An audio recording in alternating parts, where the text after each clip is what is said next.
Good morning, everyone. Thank you for the introduction and the invitation. My presentation today will be about audio in cars, and it will cover various topics. We'll start with audience behavior in the car, so what is actually listened to in the car. We have a focus on radio listening and then online audio listening. We'll then move to connectivity in the car, so what is possible to do in a car in terms of audio listening. Finally, I will focus on what kind of features are wanted by people in vehicles. But let's start with in-car radio listening. On this slide, we have the radio reach per location, so the average share of the population who listen every week to the radio in the car on the left-hand side, at home in the middle, and at work on the right-hand side. From 2018, in light blue, to 2022 in purple. In 2022, across 11 European markets, 57% of all individuals listen to at least 15 minutes consecutive of radio in the car per week. This figure has slightly declined since 2018, losing 7 points. The car is the leading location on this scope, 7 points ahead of at home and 36 points ahead of at work. This means that radio reaches more people in the car than at home and at work. On this slide, the indicator changes. We are focusing on the radio listening time, so the daily average consumption in hours and minutes, by location, again, in the car, at home, at work, on the same period, 2018 to 2022. Still across across 7 European markets among the total population. The results show that the time spent listening to the radio is clearly longer at home, with 1 hour and 21 minutes in 2022, up 1 minute on 2018.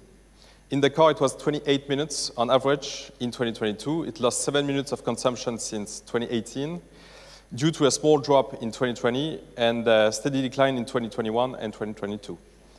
The evolution of at-work listening time had a similar evolution. Among the possible sources of explanation, we could think that the decrease of in-car radio listening could be due to a decline of the car traffic. We therefore wanted to have a deeper look at the usage of car, and here we have the example of Great Britain's road traffic week by week from March 2020 to December 2022. It was indexed on a pre-COVID basis, and what we can see is that the lockdowns and the COVID measures significantly impacted the road traffic in 2020, especially at the end of March, early November, and early 2021. However, later in 2021, the traffic has increased again, and it was almost back to normal in 2022, as the daily traffic was 7% below the pre-COVID level. Therefore, overall, car usage could explain the evolution of in-car radio consumption in 2020, but it doesn't fully explain the small decreases which were observed in 2021 and 2022. So car usage can't entirely explain the slight decrease in in-car radio listening. It's therefore important to analyze also the evolution in consumption of other audio sources in the car. The focus in this subsection will be online audio listening. We wanted to know how many people listen to online audio content, such as music streaming and podcasts, in the car. Here we have a case study showing the number of in-car online audio users from 2018 to 2022 in Germany. In 2018, around 14 million individuals aged 14 plus listened in the car to audio content from the internet. This figure increased every year since then to reach close to 29 million in 2022, which represents around 40% of the total German population aged 14 plus. After knowing the number of in-car online audio users, we wanted to know which were the most used content in the car.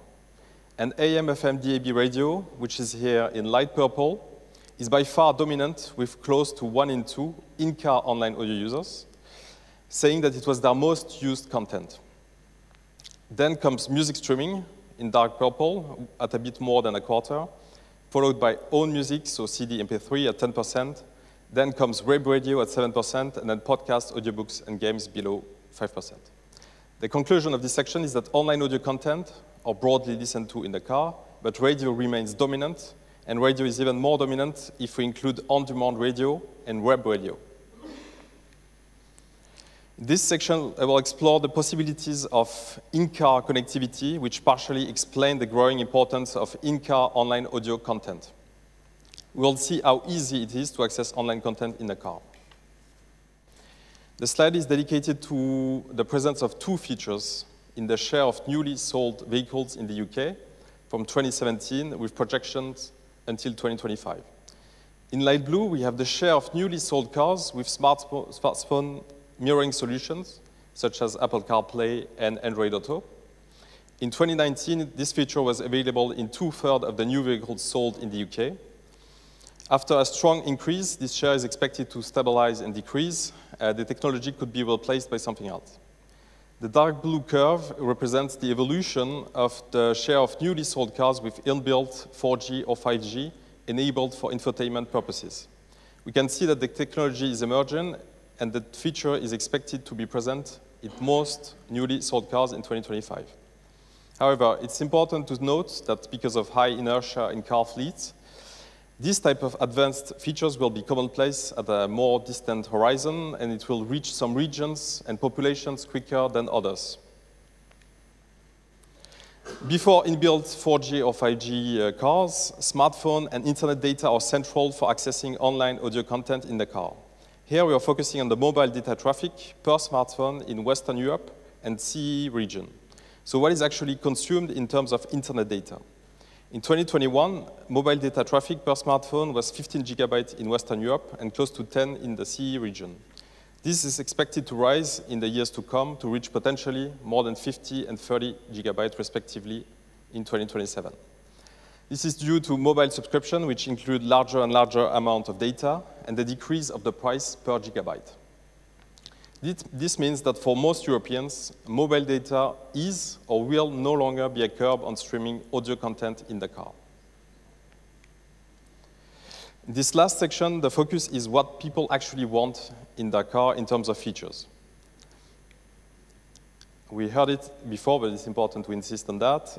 Among in-car radio listeners, 90% think that radio should be standard in every vehicle, meaning that they are attached to their listening habits. And this is true across all ages. And 86% think that it's easier to listen to radio in the car than in any other audio sources.